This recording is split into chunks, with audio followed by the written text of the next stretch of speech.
Salam jumpa lagi bersama saya dalam studi Al-Quran.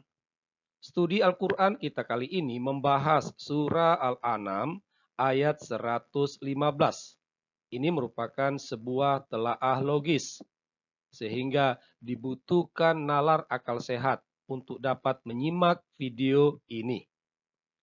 Kalau kita membuka Al-Quran surah Al-An'am ayat 115, maka kita akan menemukan kalimat sebagai berikut. Dan telah sempurna firman Tuhanmu dengan benar dan adil. Tidak ada yang dapat mengubah firman-Nya, dan Dia Maha mendengar dan Maha mengetahui. Ya.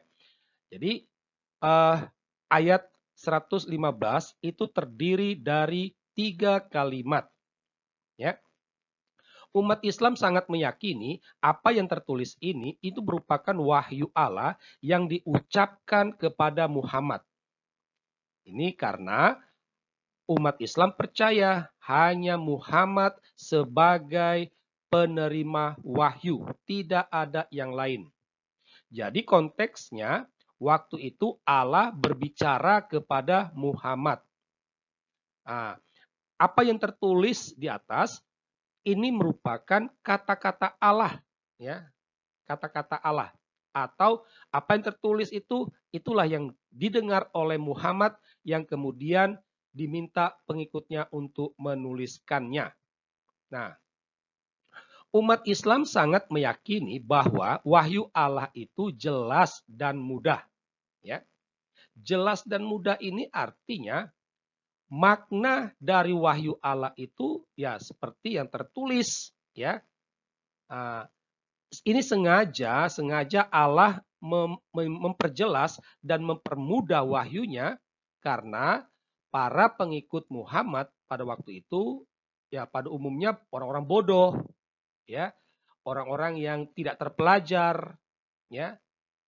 Karena itulah bahasa wahyu Allah itu dibuat jelas dan mudah sehingga umat dapat dengan mudah memahami pesan dari wahyu Allah tersebut. Nah, jadi 3 kalimat Allah di atas ini jelas dan mudah. Nah, dengan sangat mudah ulama Islam bahkan umat Islam sendiri menafsirkan dengan 3 poin penting, ya. Yang pertama, Al-Quran telah sempurna, benar, dan adil. Al-Quran tidak dapat diubah. Allah Maha mendengar dan mengetahui. Inilah tafsiran atas wahyu Allah di atas. Nah, bagi orang yang masih mempunyai nalar akal sehat, tentulah dia tidak akan semudah menerima apapun, ya. Dia tidak akan bisa menerima apa yang disampaikan oleh Allah dalam kitabnya ini, ya. Pasti dia akan mengajukan beberapa pertanyaan kritis, ya. Misalnya dikatakan bahwa Al-Quran telah sempurna, benar, ya. Di mana letak kesempurnaan kebenaran dari Al-Quran itu sendiri? Sementara di begitu banyak ayat Al-Quran terjadi kesalahan, terjadi kekeliruan. Bagaimana mungkin itu kesalahan dan kekeliruan ini membuat kitab ini disebut sempurna? Kalau dikatakan sempurna itu berarti tanpa ada cacat celah, tanpa ada kesalahan atau kekeliruan. Faktanya Al-Quran dipenuhi dengan kesalahan dan kekeliruan. Ya. Dan bagaimana bisa ini terjadi? Padahal Allah itu Maha mengetahui. Ini lagi-lagi mengganggu nalar akal sehat bagi orang yang waras. Ya. Berikut dikatakan bahwa Al-Quran tidak dapat diubah. Ya.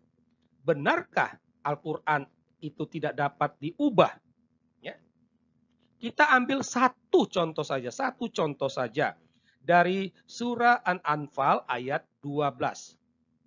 di beberapa Alkitab Al-Quran, di situ ditulis, maka pukullah di atas leher mereka dan pukullah tiap-tiap ujung jari mereka.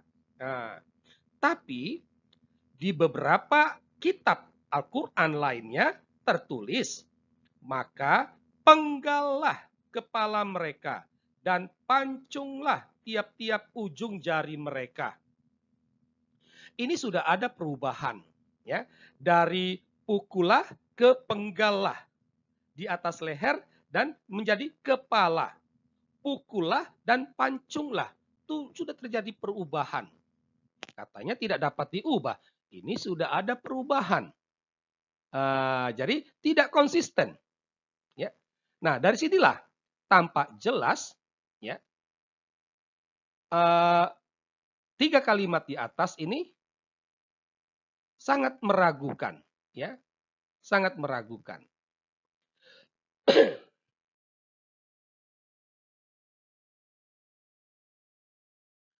Nah, menjadi pertanyaan, apakah 3 kalimat ini merupakan sungguh wahyu Allah? Ya. Nah, di atas tadi kita sudah melihat, kalau kita diajukan pertanyaan kritis, maka tafsiran, ya, tafsiran atas wahyu Allah itu membuat wahyu Allah tadi menjadi tanda tanya besar. Nah, di sini juga kita dapat konteksnya itu Allah berbicara kepada Muhammad. Apa yang tertulis di atas itu adalah kata-kata Allah, ya. Jadi Allah yang mengucapkan itu. Nah, kita dapat mengajukan pertanyaan logis, ya. Nah, pada kalimat pertama, telah sempurna firman Tuhanmu, ya, menjadi pertanyaan. Apakah firman Tuhanmu itu sama dengan firman Allah yang berbicara? Ya.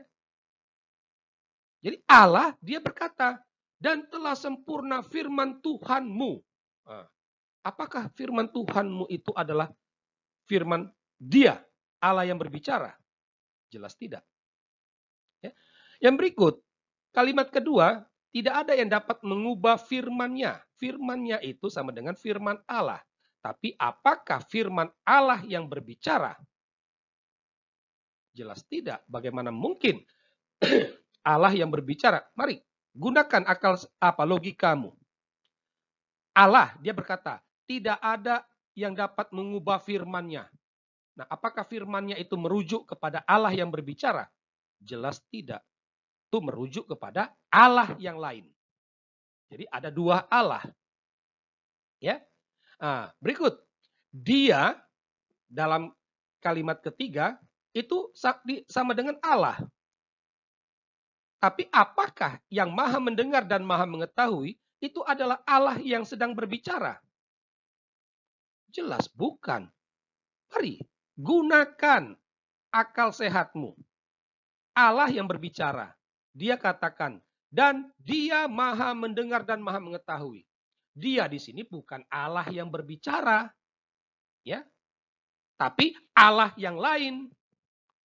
Dengan demikian ada 2 Allah. Apakah begitu? Jadi di sini tampak jelas ini sepertinya bukanlah wahyu Allah, ya.